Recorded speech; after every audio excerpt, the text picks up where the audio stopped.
Hey, everybody, welcome back to another episode of Lara Trump One In for Questioning. I think this is our 50th episode, 50 times that all the Democrats, I'm sure, have tuned in and learned quite a bit about what I'm going to say is possibly one of their favorite Trumps, Lara Trump, right here.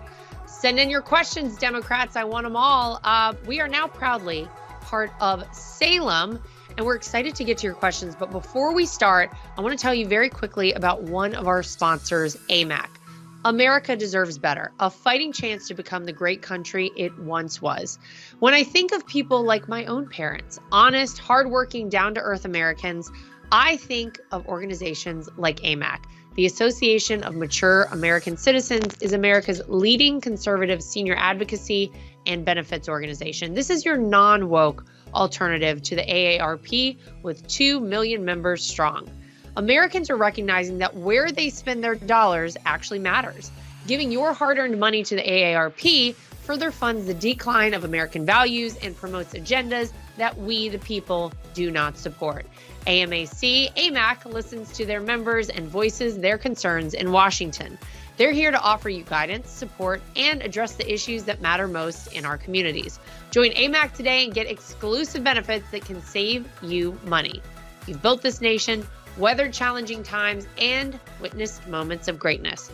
Now you're watching it all fall apart. It's time to take a stand and join the fight. Visit amac.us/Lara.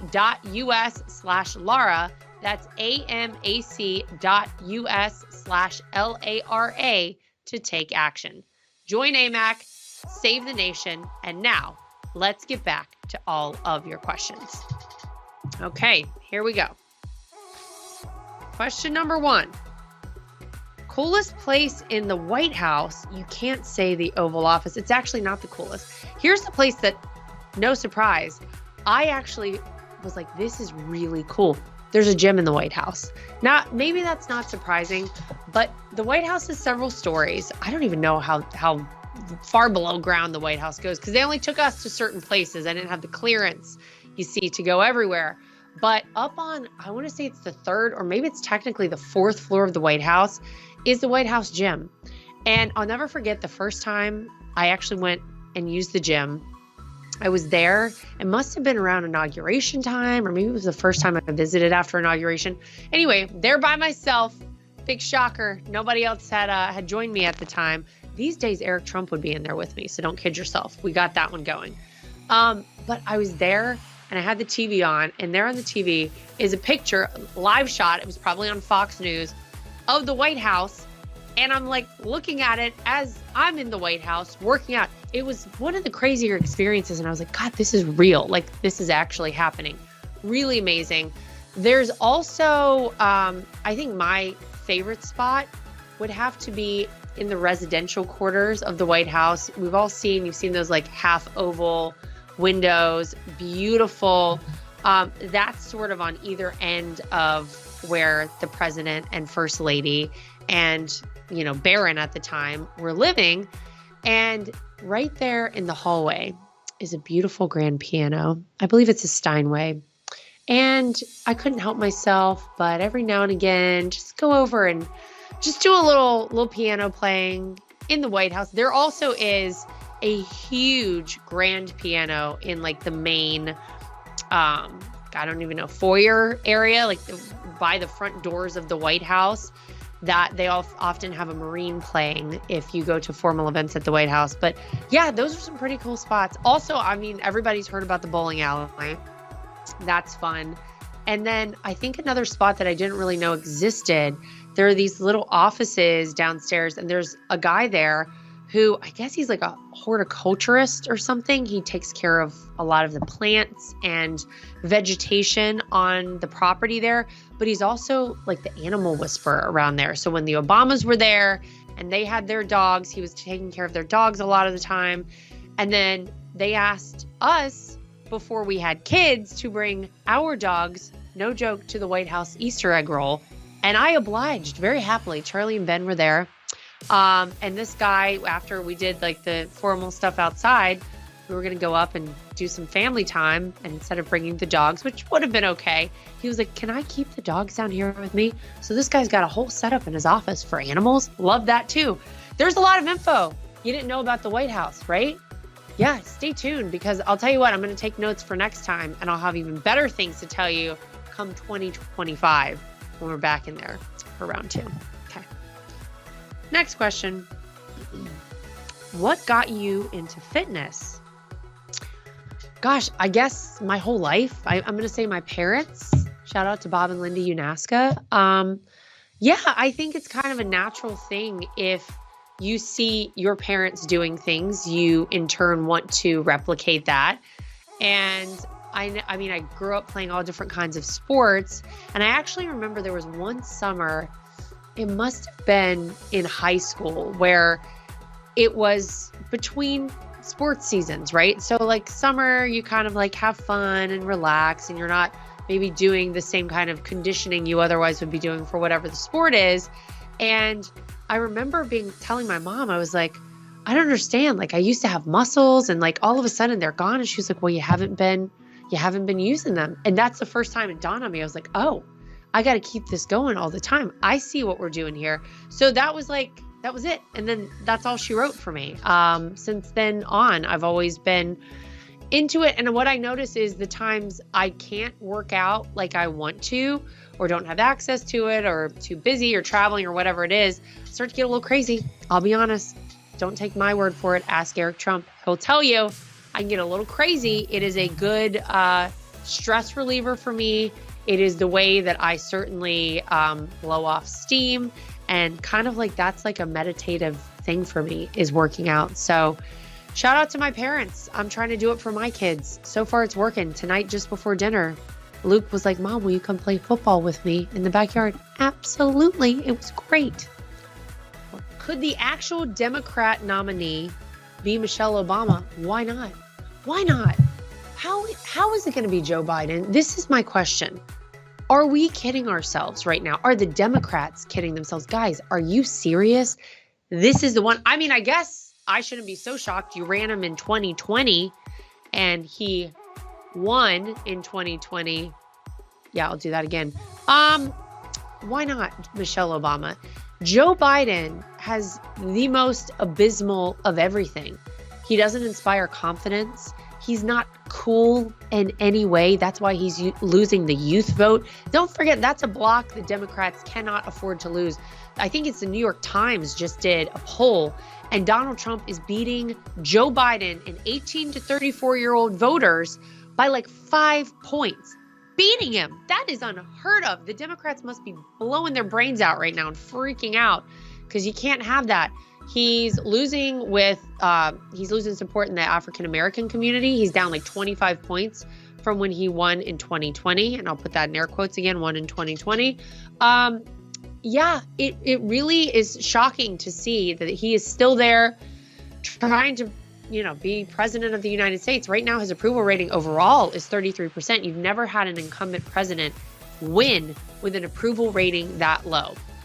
Now, I know they're going to pull out something. They're going to do some big show of something down at the border now that they've seen for the Iowa caucuses, for the New Hampshire primaries, that the number one thing that voters in both of those states were concerned with was illegal immigration. Who brought you illegal immigration, ladies and gentlemen? Joe Biden and Kamala Harris. These two said, if you want to come to America, now's the time. You can come illegally. We'll just open the doors. We'll let you in. We'll break our own laws by 8 million plus times to let all these people in. It's stressing out every faction of every community across America. Don't think it's a border state problem. It's an every state problem.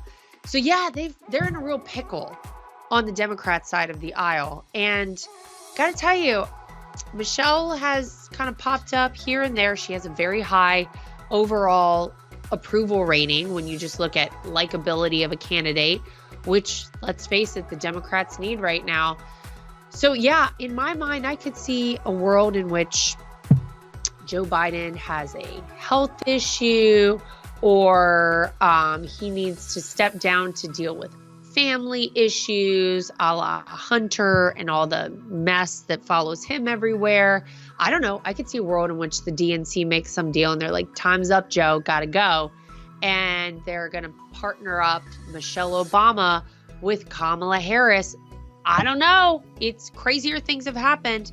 They did make a rule, or they changed a rule, I should say. The DNC did recently, that you don't need all the states to vote in order to have someone as your nominee for president. Isn't that interesting, ladies and gentlemen? That's right.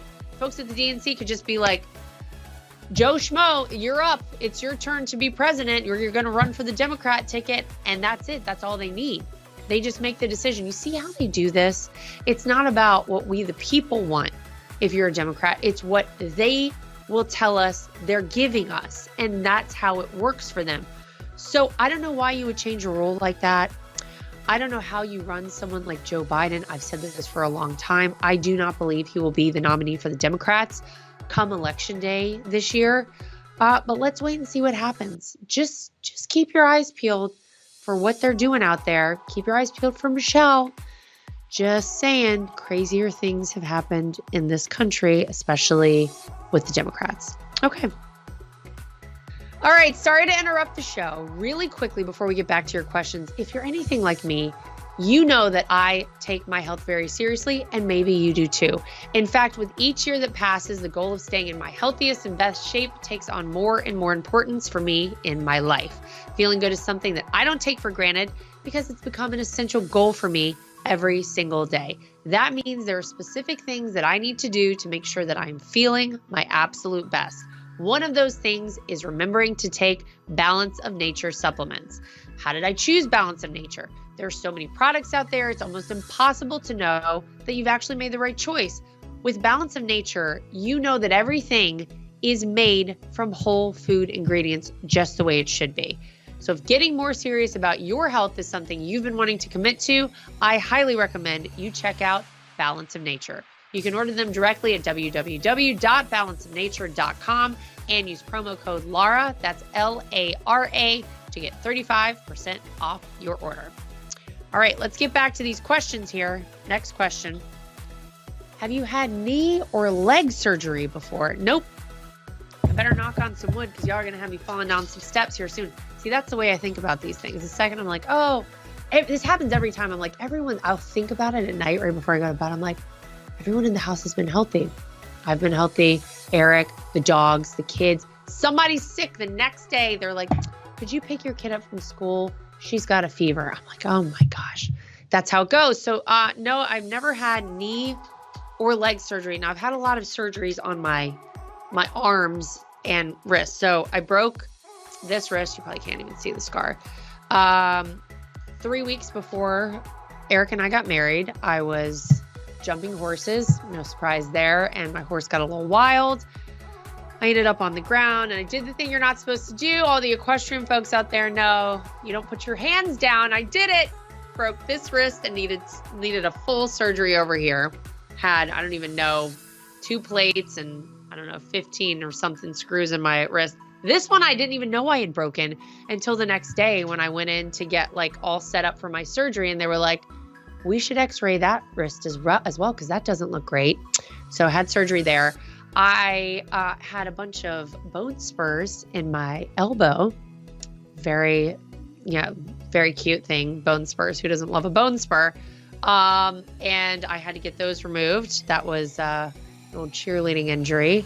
What else? I broke my nose cheerleading in college. So they fixed it, but not really because it's kind of crooked if you look at it from a certain angle. Trying to think. That's it. Nothing on the lower half. I know some folks will find that shocking. But yeah, I'm trying to stay that way. I saw all these girls when I was a cheerleader in high school tear their ACL. And I got to tell you, that is a terrible thing to come back from. I was always worried about that. And again, I got to find some wood to knock on. I never had that issue as well.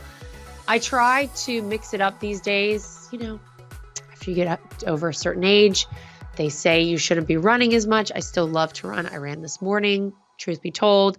But I try to throw in some biking and some swimming.